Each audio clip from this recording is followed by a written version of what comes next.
Chapter 20. Bloody Hands into Stinking Fists. It was round noon when the wagon turned onto a new road, this one wide as a river and paved with cobbles. At first there were only a handful of travelers and a wagon or two, but to me it seemed like a great crowd after such a long time alone. We went deeper into the city, and low buildings gave way to taller shops and inns. Trees and gardens were replaced by alleys and cart vendors. The great river of a road grew clogged and cloaked with the flotsam of 100 carts and pedestrians, dozens of wains and wagons, and the occasional mounted man. There was the sound of horses' hooves, and people shouting, the smell of beer and sweat and garbage and tar.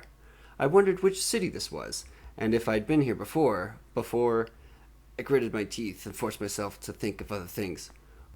"Almost there." Seth raised his voice above the din. Eventually the road opened out into a market. Wagons rolled on the cobbles with a sound like distant thunder. Voices bargained and fought. Somewhere in the distance a child was crying shrill and high. We rode aimlessly for a while until he found an empty corner in front of a bookshop. Seth stopped the wagon and I hopped out as they were stretching away the kinks from the road. Then, with a sort of silent agreement, I helped them unload the lumpy sacks from the back of the wagon and pile them to one side. A half an hour later we were resting among the piled sacks. Seth looked at me, shading his eyes with a hand. "What are you doing in town today, boy?" "I need lute strings," I said.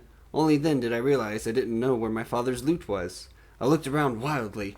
It wasn't in the wagon where I'd left it, or leaning against the wall, or on the piles of squash. My stomach clenched until I spotted it underneath some loose burlap sacking. I walked over it and picked it up with shaking hands.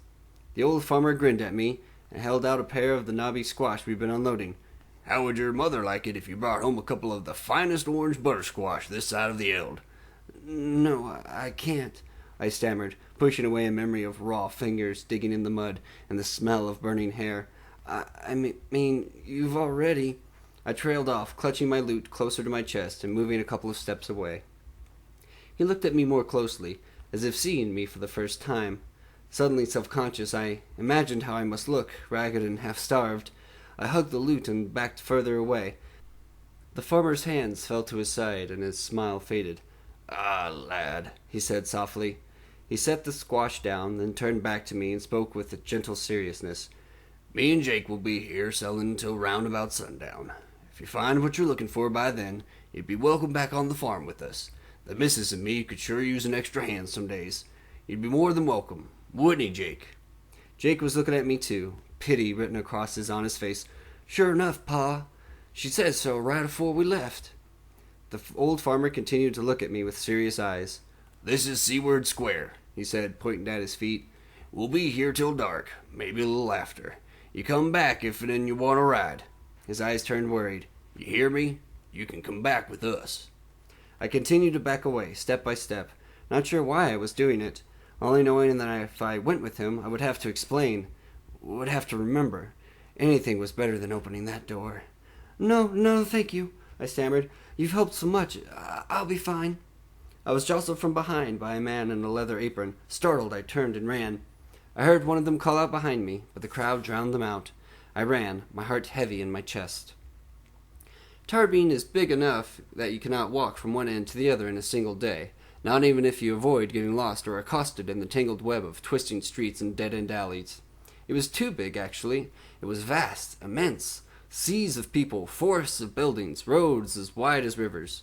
It smelled like urine and sweat and coal and tar. If I'd been in my right mind, I never would have gone there. In the fullness of time, I became lost.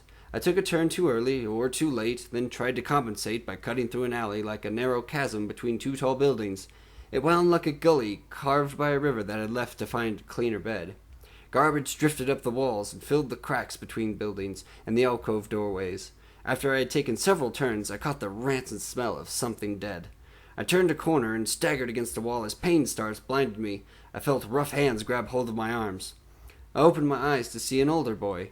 He was twice my size, with dark hair and savage eyes. The dirt that smudged his face gave him the appearance of having a beard, making his young face strangely cruel. Two other boys jerked me away from the wall. I yelped as one of them twisted my arm. The older boy smiled at the sound and ran ahead and through his hair. "What are you doing here, Nalt? Lost?" His grin broadened. I tried to pull away, but one of the boys twisted my arm, and I think I gasped, "No!" "I think he's lost, Pike," the boy on my right said. The one on my left elbowed me sharply in the side of my head, and the alley tilted crazily around me. Pike laughed. I'm looking for the woodworks, I muttered, slightly stunned. Pike's expression turned murderous. His hands grabbed my shoulders. "Did I ask you a question?" he shouted. "Did I say you could talk?" He slammed his forehead into my face, and I felt a sharp crack, followed by an explosion of pain. "Hey, Pike!" The voice seemed to come from an impossible direction. A foot nudged my loot case, tipping it over. "Hey, Pike, look at this!" Pike looked down at the hollow thump as the loot case fell flat against the ground. "What'd you steal, Nalt?" "I didn't steal it." One of the boys holding my arms laughed. "Yeah, your uncle gave it to you so you could sell it to buy medicine for your sick grandma." He laughed again while I tried to blink the tears out of my eyes. I heard 3 clicks as the latches were undone. Then came the distinctive harmonic thrum as the loot was taken out of its case. "Your grandma's going to be mighty sorry you lost this, Nalt." Pike's voice was quiet. "Taylor, crush us!" The boy on my right exploded. "Pike, you know how much one of them's worth? Gold, Pike!" "Don't say Taylor's name like that," said the boy on my left. "What?" "Do not call on Taylor save in the greatest need, for Taylor judges every thought and deed," he recited. "Taylor and his great glowing penis can piss all over me if that thing isn't worth 20 talents. That means we can get all at least 6 from Dyken. Do you know what you can do with that much money?" "You won't get the chance to do anything with it if you don't quit saying things like that. Taylor watches over us, but he is vengeful." The second boy's voice was reverent and afraid. "You've been sleeping in the church again, haven't you? You got religious like I got fleas. I'll tie your arms in a knot. Your ma's a penny whore. Don't talk about my mom, Lynn. Iron pennies." By this time I had managed to blink my eyes free from the tears, and I could see Pike squatting in the alley. He seemed fascinated by my loot, my beautiful loot. He had a dreamy look in his eyes as he held it, turning it over and over in his dirty hands. A slow horror was dawning on me through the haze of fear and pain.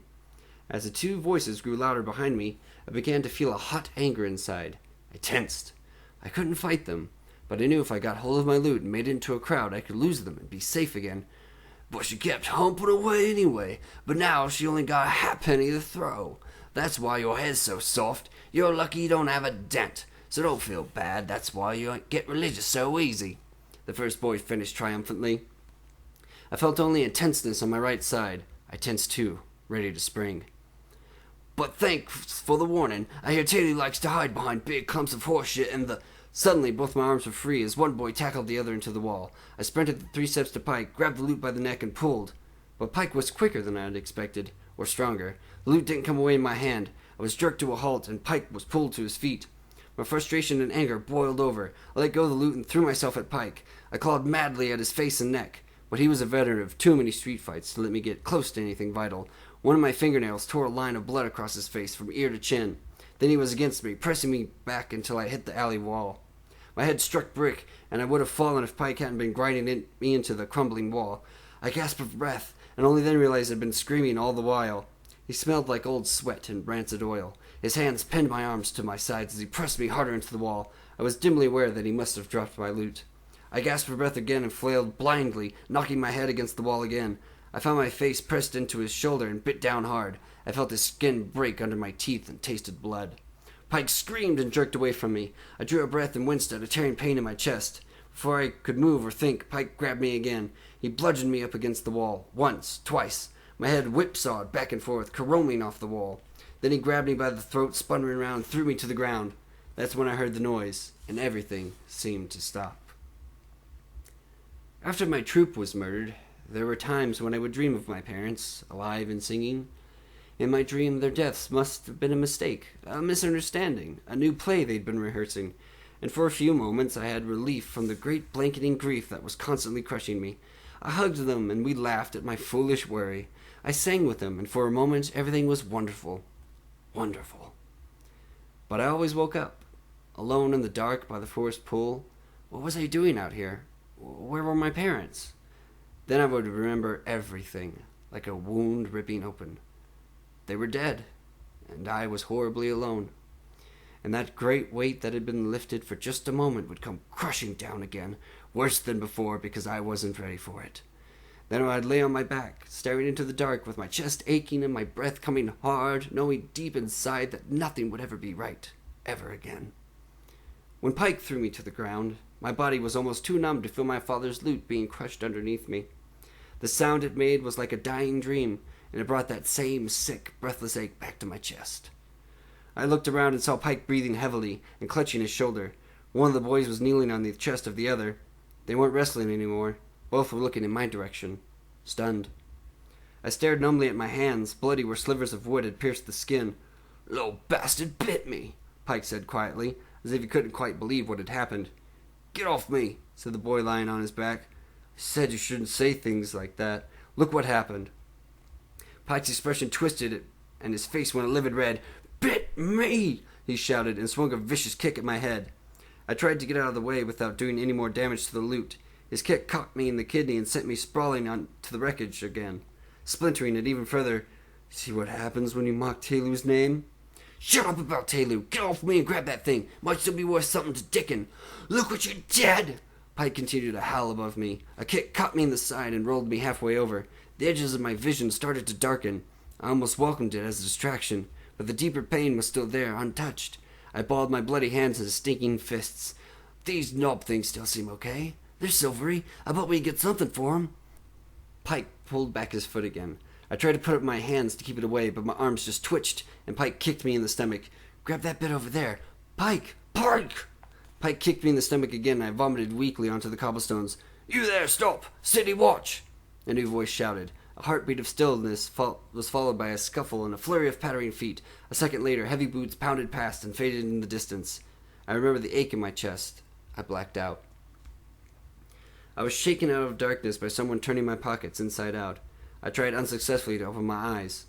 I heard a voice muttering to itself. "Is this all I get for saving your life? Copper and a couple of shims. Drinks for an evening. Worthless little sod." He coughed deep in his chest, and the smell of stale liquor washed over me. "Screaming like that. If you hadn't sounded like a girl, I would have run all this way." I tried to say something, but it dribbled out as a groan. "Well, you're alive. That's something, I suppose." I heard a grunt as he stood up. Then the heavy thumping of his boots faded into silence. After a while, I found I could open my eyes. My vision was blurry, and my nose felt larger than the rest of my head. I parted it delicately, broken. Remembering what Ben had taught me, I put one hand on each side of it and twisted it sharply back into place. I clenched my teeth against a cry of pain, and my eyes filled with tears. I blinked them away and was relieved when I saw the street without the painful blurriness of a moment ago. The contents of my small sack lay next to me on the ground. A half ball of string, a small dull knife, rhetoric and logic, and the remainder of a piece of bread the farmer had given me for lunch. It seemed like forever ago. The farmer. I thought of Seth and Jake. Soft bread and butter, songs while riding in a wagon, their offer of a safe place, a new home. A sudden memory was followed by a sudden sickening panic. I looked around the alley, my head aching from the sudden movement. Sifting the garbage with my hands, I found some terribly familiar shards of wood. I stared at them mutely as the world darkened imperceptibly around me. I darted a look at the thin strip of sky visible overhead and saw it was purpling into twilight. How late was it? I hurried to gather my possessions, treating Ben's book more gently than the rest, and limped off in what I hoped was the direction of Seaward Square. The last of twilight had faded from the sky by the time I found the square. A few wagons rolled sluggishly among the few straggling customers. I limped wildly from corner to corner of the square, searching madly for the old farmer who had given me a ride, searching for the sight of one of those ugly knobby squash. When I finally found the bookstore, Seth had parked beside. I was panting and staggering. Seth and his wagon were nowhere to be seen. I sank down into the empty space their wagon had left, and felt the aches and pains of a dozen injuries that I had forced myself to ignore. I felt them out, one by one. I had several painful ribs, although I couldn't tell if they were broken or if the cartilage was torn. I was dizzy and nauseous when I moved my head too quickly, probably a concussion. My nose was broken, and I had more bruises and scrapes than I could conveniently count. I was also hungry. The last being the only thing I do anything about, I took what was left of my piece of bread from earlier in the day and ate it. It wasn't enough, but it was better than nothing. I took a drink from a horse trough, and was thirsty enough not to care that the water was brackish and sour. I thought of leaving, but it would take me hours of walking in my current condition. Besides, there was nothing waiting for me on the outskirts of the city except miles upon miles of harvested farmland. No trees to keep the wind away, no wood to make a fire, no rabbits to set traps for, no roots to dig, no heather for a bed. I was so hungry my stomach was a hard knot. Here at least I could smell chicken cooking somewhere. I would have gone looking for the smell, but I was dizzy and my ribs hurt. Maybe tomorrow someone would give me something to eat. Right now I was too tired. I wanted nothing more than to sleep. The cobblestones were losing the last of the sun's heat, and the wind was picking up. I moved back into the doorway of the bookshop to get out of the wind. I was almost asleep when the owner of the shop opened the door and kicked at me, telling me to shove off or he'd call the guard. I limped away as quickly as I could. After that I found some empty crates in an alley. I curled up behind them, bruised and weary. I closed my eyes and tried not to remember what it was like to go to sleep warm and full, surrounded by people who loved you. That was the first night of nearly 3 years I spent in Tarbean.